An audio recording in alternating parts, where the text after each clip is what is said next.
আপনি কি অবাধ্য ছাত্র ছিলেন, তাই জন্য এই কাজগুলো তো সাধারণত অবাধ্য ছাত্র, আমি দুষ্টু ছেলেদেরকে মনিটর বানিয়ে দেওয়া হয়। আমি ছোটবেলা থেকে আমার বন্ধু বান্ধব থেকে আরম্ভ করে আমি মায়ের কাছে বেশি দিন থাকিনি। ছোটবেলায় মা ছাড়া হয়েছে, বাড়িতে থাকিনি। আচ্ছা, মা বাড়ি থেকেছি, বড় হয়েছে। আমার বন্ধু বান্ধব জিজ্ঞেস করবেন, আমার মাস্টার, আমার শিক্ষক, আমার যারা ভালো সবাইকে জ্বালিয়েছি আমি, আর এখনো জ্বালাচ্ছি, শেষ পর্যন্ত জ্বালাবো। অ্যাকচুয়ালি হার জ্বালানি দিলীপ ঘোষকে, এটা কি বলা যায়? আপনি আমার সঙ্গে লোকে ভয়ে বন্ধুত্ব করে, নাহলে যারা কি না কি করবে। অনেক এমপি আছেন টিএমসি যারা পার্লামেন্টে নিয়ে এসে আমাদের বন্ধুত্ব করেছেন, সিনিয়র, আমি তার সম্মান করি, কিন্তু এখানে কোনোদিন কথা বলিনি তার সঙ্গে, কারণ দেখা হতো। আর এখন খুব বন্ধুত্ব। একজন এমপি তো স্পিকারের বিরুদ্ধে, স্পিকারের কাছে আমার কমপ্লেন করেছিল। কেন কমপ্লেন করেছিল? কারণটা কি? ওই পেছনে লেগেছি, মানে কি বলে, লবি দিয়ে হেঁটে যাচ্ছে, আমার বন্ধু, খুব বন্ধুত্ব, স্ত্রীকে নিয়ে এসে পরিচয় করাচ্ছে। তা আমি চলে যাচ্ছেন, আমি 4-5 জন আমরা বসে দাঁড়িয়েছিলাম, এই ফ্যাঁক মার একটু, মুর্দাবাদ মুর্দাবাদ নাম নিয়ে বলেছি, কিচ্ছু বলেনি, চলে গিয়ে সোজা দেখা হলে বলছি তুমি বেটা বলে দিলে এতে। এটা তো খুব অন্যায়, মানে কেউ একজন এসেছেন এমপি, তার স্ত্রীকে নিয়ে তিনি দেখাচ্ছেন, সবার সঙ্গে আলাপ করছেন, আপনি হঠাৎ করে এমনি আলাদা করে স্ত্রীর সঙ্গে খুব ভালো ব্যবহার হয়েছে, কথা হয়েছে, ছবি তুলেছে, কিন্তু ওনাকে খেপাবার জন্য আমি করেছি, বলে এখানে তো পাইনি, ওখানে পেয়েছে, চলো।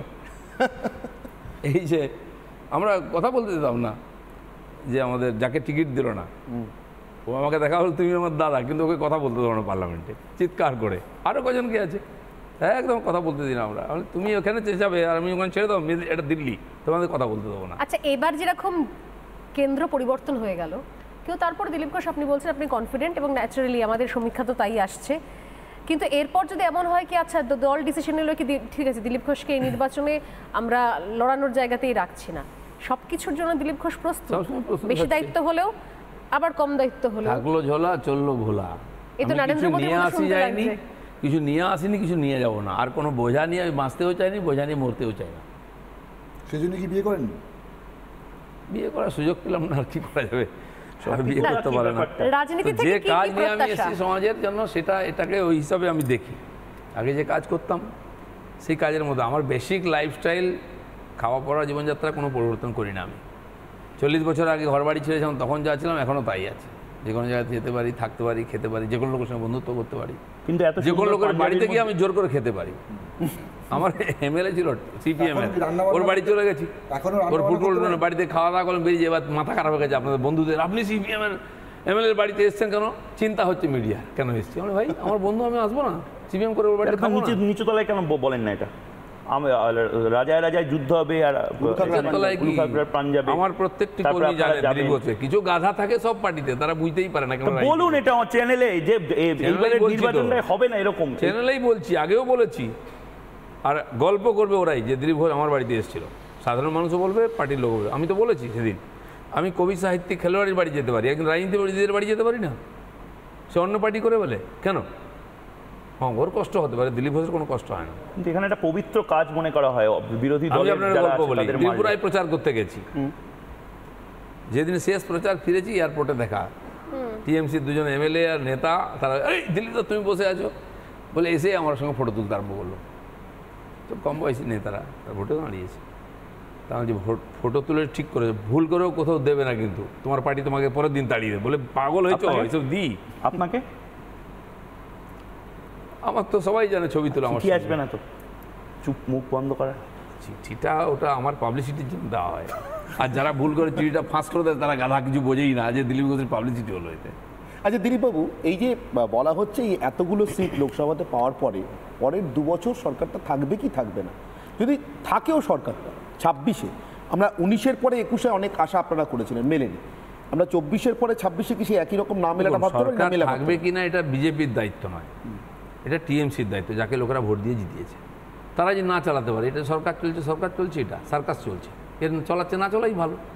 আর চলবে কি চলবে না, কতদিন চলবে, পুরোপুরি টিএমসির উপরে দায় আছে।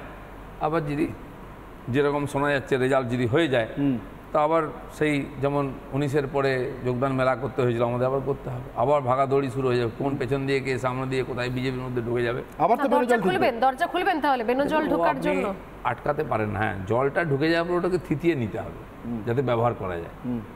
এই যে বন্যা আসছে, এই যে বৃষ্টি হচ্ছে, আপনি কি আটকাবেন? ঝড় আসছে, রাজনীতিতে ঝড় তো সবসময় আসে, আর সেই ঝড়টা আমরাই তুলি। তো ঝড়কে আপনি আটকাতে পারবেন যতই সাহস করুন। দলের ফিল্টারটা আবার ভালো বাড়ি উড়ে গেল সব। দলের ফিল্টারটা আবার ভালো আছে, ইথিয়ে দেবেন যে করতে হবে, নাহলে ভুগতে হবে, সেটা বলেছেন। নিতে হবে, বাস্তবকে আপনি অস্বীকার করতে পারেন না। দলকে সাবধান করে রেখেছেন ভালো ফিল্টার লাগাতে।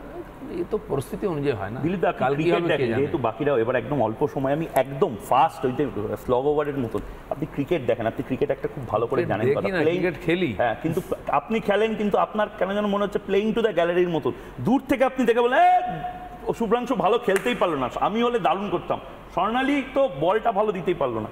কোথাও গিয়ে মনে হচ্ছে আপনি তো নিজেই কাজগুলো ইমপ্লিমেন্ট করলে, নিজে থেকে বললে আরো ভালো হতো হয়তো। না, যখন আপনার হাতে যে কাজ আছে সেটা আপনার করা উচিত, যেটা নাই লোকে ওটা নিয়ে ভাবে, সেজন্য কষ্টটা क्या गम है जिसको छुपा रहे हो। আমি ক্যাপ্টেন नहीं भाई, क्या गम है जिसको छुपा रहे हो।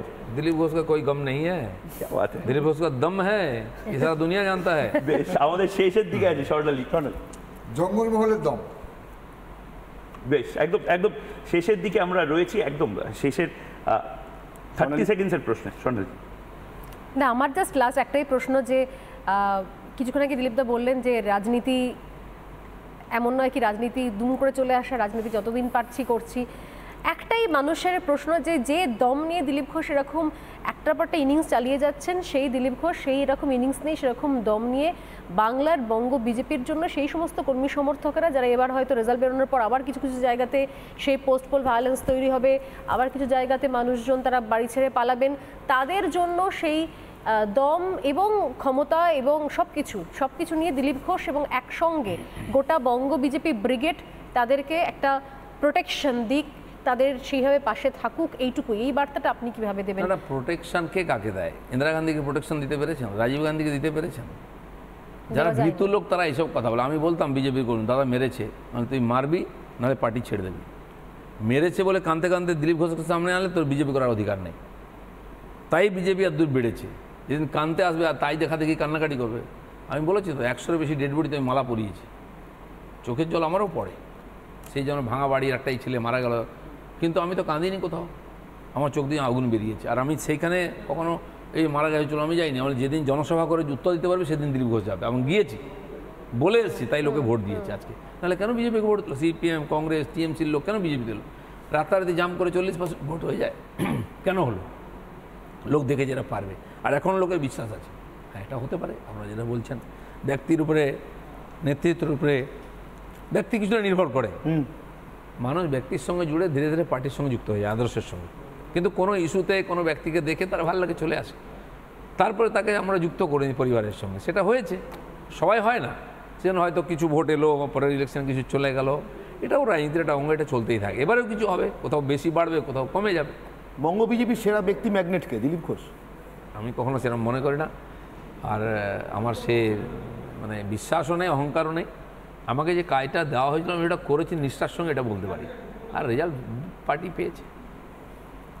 বেশ, সময় একদম শেষ। অনেক ধন্যবাদ দিলীপদা। আজকে একদম মানে কোথাও শেষ মুহূর্তের কাউন্টডাউন শুরু হয়ে গিয়েছে, আর মাত্র কয়েক ঘন্টা, তারপর রেজাল্ট স্পষ্ট হয়ে যাবে। সমীক্ষা তো রইলই আমাদের সমীক্ষার জন্য, কিন্তু আপাতত এই কনভারসেশন, এই দিলীপ ঘোষের সঙ্গে এই সেশনটা আমরা এখানেই শেষ করছি। অনেক ধন্যবাদ দিলীপদা, ভালো থাকবেন, সুস্থ থাকবেন, নমস্কার। সবাইকে ধন্যবাদ। 4 তারিখের অপেক্ষায় থাকতে বলছি, ভালো খবর শুনবেন। Good news. বেশ, থ্যাংক ইউ।